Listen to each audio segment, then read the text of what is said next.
How's it going, everyone? As you guys know, I joined Bitcoin Magazine in the end of April. It's an exciting job to be at, but I want you guys to be at the Bitcoin conference. So make sure to get your tickets by going to b.tc/conference. That's b.tc/conference. Use the promo code YTMAG, as in YouTube Magazine, for 21% off. The best promo code in the business. Since I joined Bitcoin Magazine, I love working for a Bitcoin only company. It's great to work with other like-minded Bitcoiners. Make sure that I can see you there with other great Bitcoiners such as Preston Pish, Stephen Livera, even President of El Salvador, Bukele, will be there for Bitcoin 2022. That is, go to b.tc/conference and use code YTMAG at checkout for 21% off your conference tickets. Hope to see you guys there. Have a good one. Need Bitcoin support?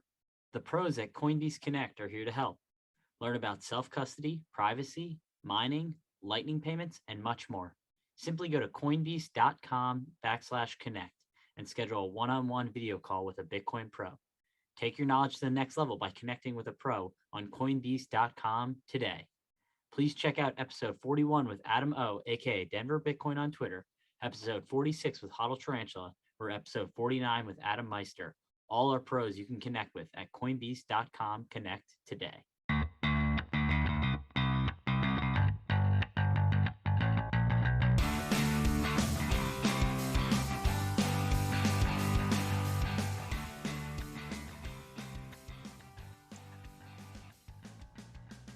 Hello, everyone, and welcome to the show. My name is Chris Alemo, and I am an amateur investor. This podcast is my open source journal of everything I learn about investing and wealth management.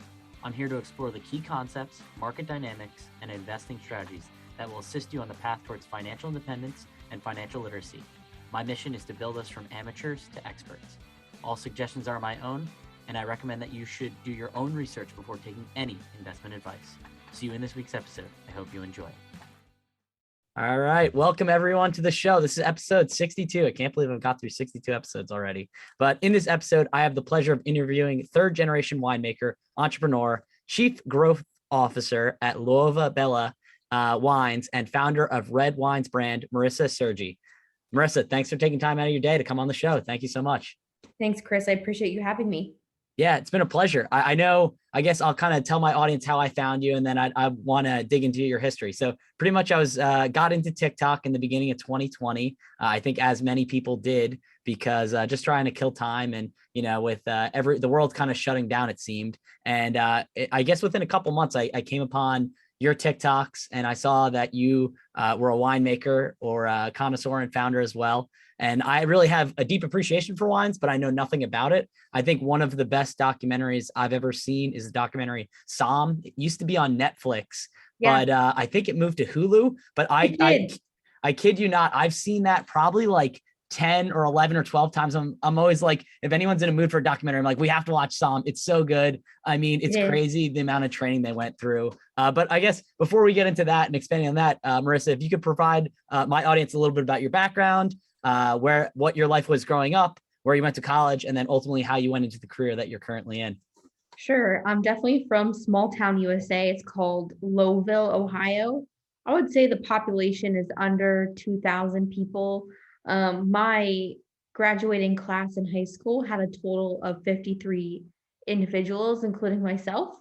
So definitely that small town vibe. And for me, I grew up in a very Italian-centric household.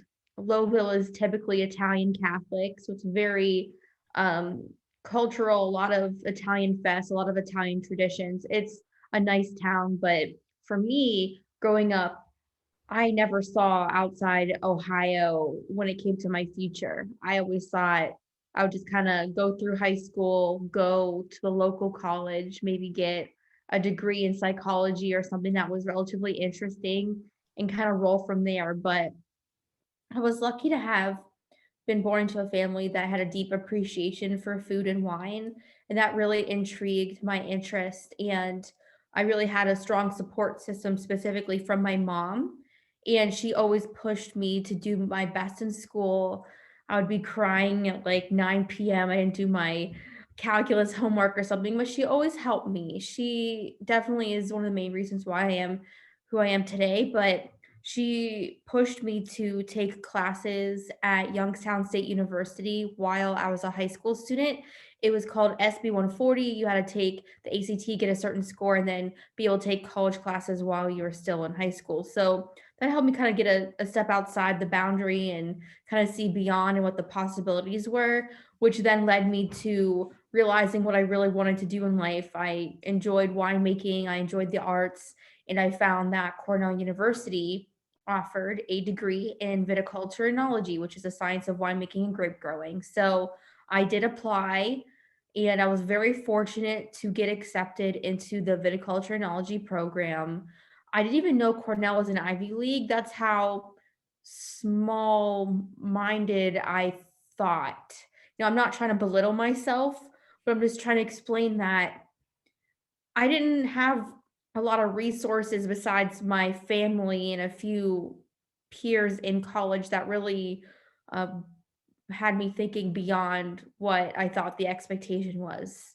So it was really great to have those resources. And now, with the age of TikTok and social media, really taking a grasp on every age range, essentially, there's more resources out there. But back in 2011, you're kind of in your own little bubble. That's the time of MySpace and when Facebook really started. Yeah, that's awesome. I know I'm a chemical engineer by degree.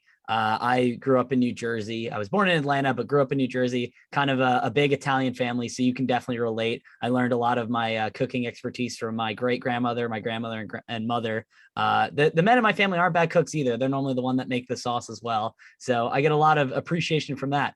I guess my question to you is, I felt like my degree definitely prepared myself for like taking on, I guess, complex problems using math and science to solve complex problems. I'm just kind of curious because I know I had friends that took other more generic degrees, and not to belittle their degrees or anything that they've done, but I've had friends say that college was kind of a waste for them, which is really sad. I think in the engineering field or a lot of the hard sciences, that can maybe be the case. But I'm curious with your degree and going to Cornell, how you felt that prepared you for embarking on, winemaking and grape growing and basically building a brand.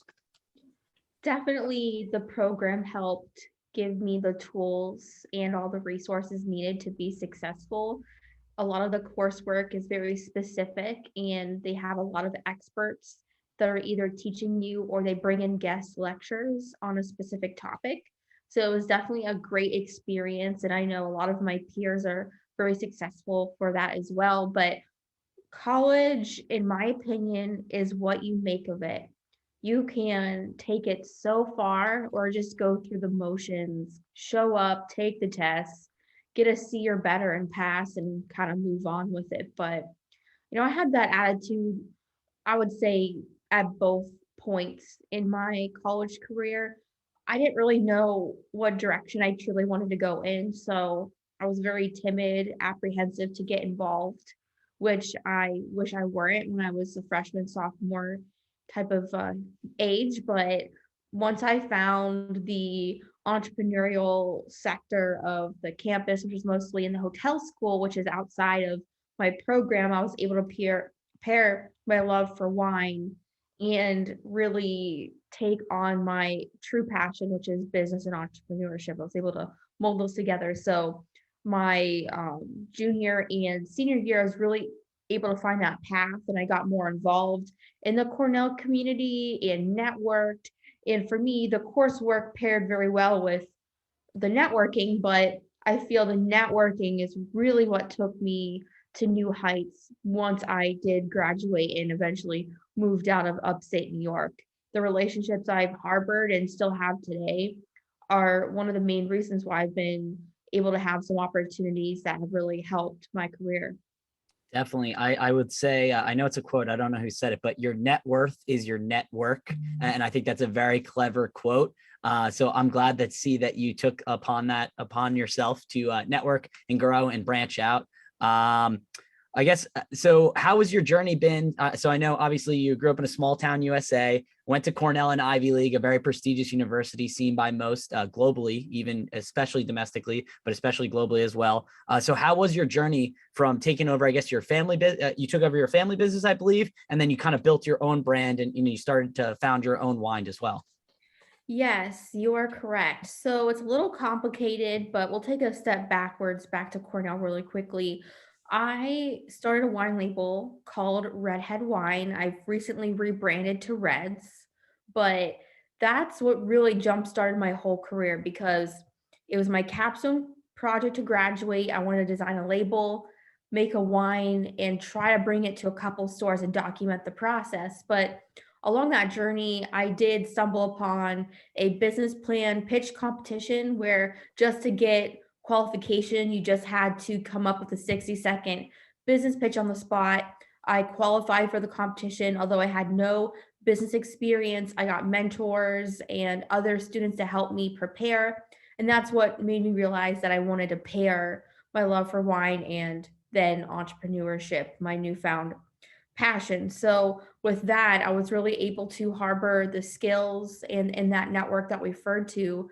But moving forward past graduation, I did graduate and find a full-time job at E&J Gallo Winery, which was an amazing experience.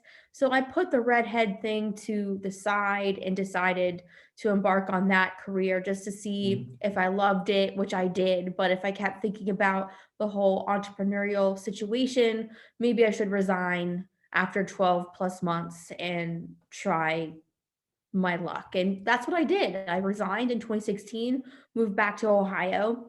And about 2.5, 3 years later, I met my business partner, Evan, and we were able to come together and not only take over my family business, but we're also married. So it's kind of a family business 2.0, but with a lot more strategy and vision to turn the mom and pop winery into a CPG company, which we have done in the last about year and a half of owning the company. So it's been a lot of challenges. We still have challenges till this day, and we will always face challenges, but it's been a really enjoyable process, although there's been a lot of blood, sweat, and tears. But my family really built a strong foundation for us to take and build something new on top of it. So it's been a really cool process. That's awesome. And I think challenges can be summed up for most people in the last 2 years. Obviously, being a small business owner with you and your husband, like 2020, 2021, and now into 2022, things have not been easy, especially for the little guy or little underdog, basically in small business. I guess what were some of the challenges that you've experienced, you and your husband, or just your companies in general, and how have you ultimately overcame them? I'll give you. I want to commend you because I think your TikTok is excellent and awesome. I know in your bio you say just a crusty millennial using TikTok. Those are her words, not mine. I think she's quite lovely and a great entrepreneur, such as herself. But I think your TikTok is awesome. The only downside or the one doubt, or I guess one thing that I regret is that me and my girlfriend haven't taken a trip out to see you guys. But I guess what have some of your challenges been and how have you guys overcome them? Yeah, I think with us actually buying the business peak pandemic, May 2020, it was definitely a whirlwind from the beginning. We didn't have control of what inventory we had. We couldn't prepare. We couldn't see what was happening at the very beginning of, mid-March, whatever, just to try to order extra supplies, etc. But we definitely had issues getting some of the branded packaging, or we did have supply chain issues, mostly our fault because the demand for wine hiked and we didn't have enough supply to feed our demand. So there were some periods in like late Q2, early Q3 that we didn't have enough wine to go around, which definitely hurt business because if you don't have that product to place in the store, they're going to find something else to put there. So we lost a little steam, then we gained momentum again at the end of Q4 of this year, which is great. But we definitely have overcome those challenges by making sure to properly forecast and a little over forecast because wine is shelf stable. Our inventory won't spoil. So we're trying to we've built our inventory to a really great level at this point, to ensure that we have surety of supply, which is so important in this space that we're competing in. So we were able to resolve that. There was a lot of pains through it, but TikTok helped me overcome some stuff too personally, because I was able to use the platform to share the things that stressed me out the most, or to share what was going on. And it was definitely therapeutic. And that's how I grew my account. I actually stopped posting maybe the half of last year because I was just so involved in what was going on with our growth. But I started this personal challenge a handful of days ago to try to post at least once a day. Maybe my videos won't be viral, but hey, I'm having fun. I'm going with it. Some videos really have a great message, and some are just funny and for personal enjoyment. I think that's what it should be about too.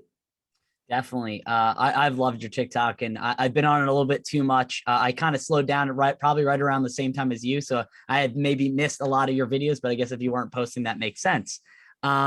I guess there's two videos that come to mind on TikTok, and I'll try and describe them. I think one is you show, it looks like there's a bunch of pipes leading to a bunch of these tanks, and there's just wine spewing out all over this gigantic floor. And that's one that definitely comes to mind. I'm sure that was a headache and a nightmare and a half. Oh, no. And then one of the other ones that I love small business owners in generally. I think, there's a lot of the Amazons, Googles, Facebooks in the world, but I always love supporting small and local restaurants, especially winery. I think food and wine and just food and drink in general are very important, and you'd hate to get them from the big box retailers. Maybe a few do it right, but I think, it's the heart and soul of most cultures, and Yeah. especially in America for sure. I think another one that was ingenious was, I think you guys had a shortage with stamps or labels, and you basically made this gigantic stamper. And I saw it was you and your husband, a bunch of other people using this gigantic stamper to stamp boxes to, I guess, I don't know if it was for shipping labels or for requirements for DOT for transportation, but it seemed pretty ingenious. And I love that's what small business owners and entrepreneurs figure out to do in times of crisis. Thank you. Yeah, we didn't have our branded packaging in time. I was so embarrassed to send the stores a white box. So we found a huge stamp, the size of like an 8x11 piece of paper, and just stamped our logo.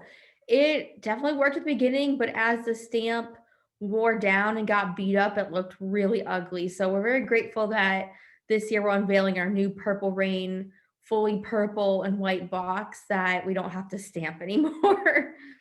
Even if it's a temporary fix, I think it was very clever. And if it got you to where you needed to be, I think that's perfect. Thanks. I'm trying to think what else. I guess, is there, how have you guys handled a lot of the supply chain interruptions? Have you had not just for boxes or grapes or bottles, or I guess just anything? Can you take that through being the pandemic and kind of we're seeing supply chain disruptions, we're seeing price increases? I guess, how have you guys handled that? And what have been your biggest disruptions to your supply chain?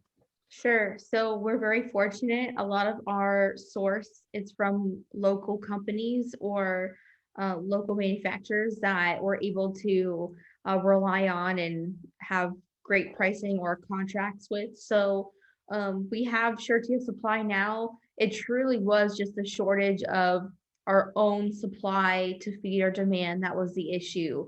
And of course, the branded packaging. A lot of our containers overseas that had our branded boxes were 10, 20, $30,000 additional to move during this whole supply chain crisis, and we just refused to pay that.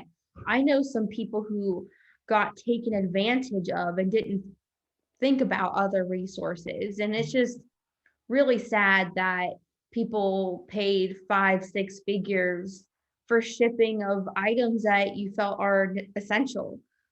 So I think although there is a supply chain issue out there, and it still is out there, the companies, some of them, are taking advantage of small businesses and hiking up the price just to take advantage of the crisis. So there's both. So I'm not saying it's one or the other, but I know that activity is happening. So I'm really sad to see that's going on right now, but we have done a really great job as a team to have efficiencies being worked on during this whole process. So when other companies are raising their products a dollar or two, we're able to proudly maintain our pricing this year.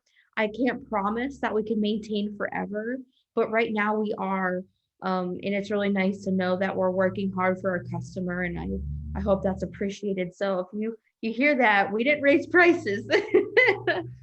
That's awesome. Yeah, I guess that's horrible that people are taking advantage of the crisis. You hope that the company that's actually doing it is in crisis and they're not just using it to price gouge and to basically force out small businesses. That's obviously not what I like to hear. Yeah. I'm glad to hear that you were able to take advantage of it and kind of look for the benefit and, looking out for your customer at the end. Yes.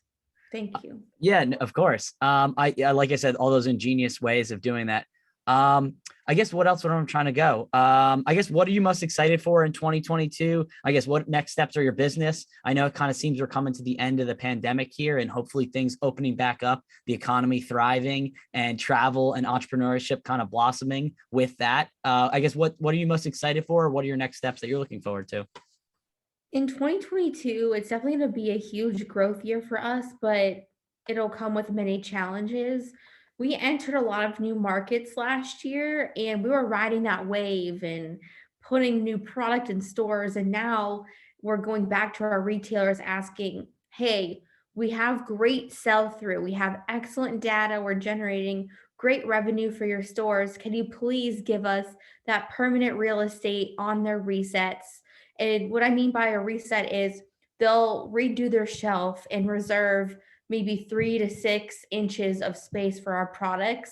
So you get one or two facings per SKU. So you might see two bottles versus one. Mm-hmm. So now we're going to these retailers and asking, hey, we've proven ourselves comparative to other data points. We're doing really well, and here are the numbers.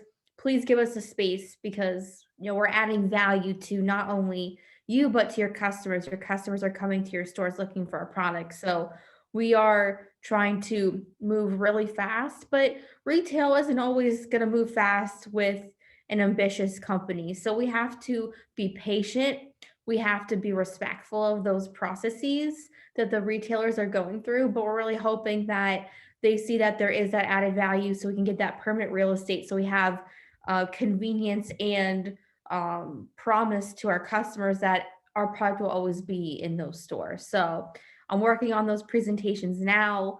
A lot of the retailers and industry as a whole doesn't really get back to you to the end of the month of January because everyone's burnt out from the holidays. Everyone's taking vacation that they really need. So I'm being patient and keeping my fingers crossed. That's awesome. I hope that you get into a lot of chains. I guess if you mind saying, what were some of the ones? I think weren't you Walmart one of them, or a couple of Yeah. big chains? So Walmart has been a really great partner of ours. So has Meyer, Giant Eagle, and everything else in between. We're working on curating relationships with some other retailers. We lately are selling with Kroger and Harris Teeter in Virginia and DC. We're in the reset in Safeway stores in Virginia and DC. So we're really excited about that. We're in Sheets across Pennsylvania and Weiss markets, but one of my real goals for this year is to get into Food Lion. I've been following their company for so long, the last 18 months since taking over Luvabella, and I am praying that they give us a chance. We are working on getting those answers soon, but I also want to get into Kroger and more Harris Teeters and maybe Publix down the line. So, we want to set site for new partnerships, but also continue to harbor and strengthen and add value to our current partnerships. So definitely everything is important to me at this point, but I have some goals too. That's awesome. Those are big companies. I hope to see your brand there. I know when I went on your website, I guess I'm one of the states, unfortunately, that does not accept shipping, or they have weird laws about shipping wine there. So I know we were trying to get out to one of the vineyards or one of your wine tasting venues. Yep. I know they're either out in Western Pennsylvania or even into Ohio, which is a little far for me from New Jersey. But I'd love to make it out there sometime, or definitely even at least see the bottles somewhere in New Jersey or in the surrounding area that I can pick up. We'll get there. I believe you. I can't wait for that day. I guess, Marisa, so I guess I'm already wrapping it up here, but it's been a pleasure having you on. I guess I have a quick few more questions for you to answer. And I just want to hear your opinion on it. I guess, what have been your biggest investment or business mistakes that you've made over your career? I guess if you want to give your biggest one. Being afraid to speak up and asking for the opportunity. I kind of have a passive approach on sales. I kind of want things to be organic, not super pushy. I want things to kind of fall into place because if I do the right thing and always do what's right for our partnerships and customers, it'll just kind of, roll into where it needs to be. But I need to be more clear on what I'm looking for, and that definitely scares me. But along with that, I think it's just not trusting my intuition, always talking myself out of it or not going with my gut feeling, and that's something that I'm really trying to harbor this year. Investment wise, we've been very fortunate. We've always made small decisions when it's been a risk to see, if we put a strategy here and throw some dollars at it, is it going to work? If it's not, we might pivot. So we've been super careful because every dollar counts in a small business. So we are really making sure to be mindful of that. But other than that, that's pretty much it. That's awesome. I guess the next one, I guess, what are your favorite books, podcasts, YouTube channels, or websites that you like to go for investing information? Or I'll just open it up for wine information in general. What are your favorite spots to go to for learning about wines? Definitely my peers. I've kept in touch with a lot of my friends from my undergrad days, and we're always exchanging what wines we're drinking, or if we've seen something and want to try it, they can't get it in their state, I might grab it for them. And when we come to visit, we'll do an exchange. So that's been a way to kind of keep in touch and stay on top of my wine knowledge. But I really enjoyed shopping the shelves of my local retailers to try other wines that I might not be familiar with, to not only support our local retailers in the area, but of course to broaden my horizons and not always drinking Luvabella wines and trying to support other wineries as well. So that's been a lot of fun, but I really like to do a lot of things in person. So clearly the pandemic has not harbored that. So I have been dabbling into YouTube. I really like Laura Vitale. She Mhm. has a channel called Laura in the Kitchen. And it's just a really simple show. She's Italian, and I really enjoy her recipes and her videos. But I really enjoy watching TikTok and all the videos on there too. Definitely. I know there is a local wine shop. It was started by four dads. One of them was a dad in one of my Boy Scout troops back in the day. And they started this wine shop. Ooh, I want to say at least 15, 20 years ago. And they've been very successful. The area that they put in was kind of growing right at the time that they opened up the shop, a lot of local small business restaurants. And it was something that he always stuck to me. I was too young to drink wines then, but he said it's very easy to find, an 80, 100, a $200 bottle of wine, but kind of what their market was or their brand was, it's like we're trying to find a great $20 or $40 bottle of wine or cheaper. And so they've Yep. kind of always marketed towards the smaller ones. Yes, they do have some of the more expensive ones on hand, but they say, having an excellent $20 bottle of wine goes a lot further than a great 80, 100, $200 bottle of wine. I'd agree with that.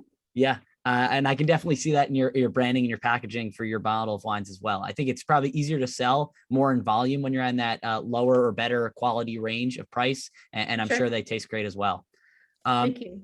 yeah, of course. So I guess once again, Marissa, thank you so much for coming on. If someone wanted to learn more about you, your business, where should they go to find out more if you want to put your TikTok or your business account or website or anything? Sure. If you want to learn more about Luvabella Winery, you can go to www.luvabella.com, luvabella.com, or on my personal handles on pretty much all socials is at Marisa Sergi, Marisasergi. That's awesome. Thanks, Marissa. Thanks everyone for listening. Have a great one, and I'll see you guys next week.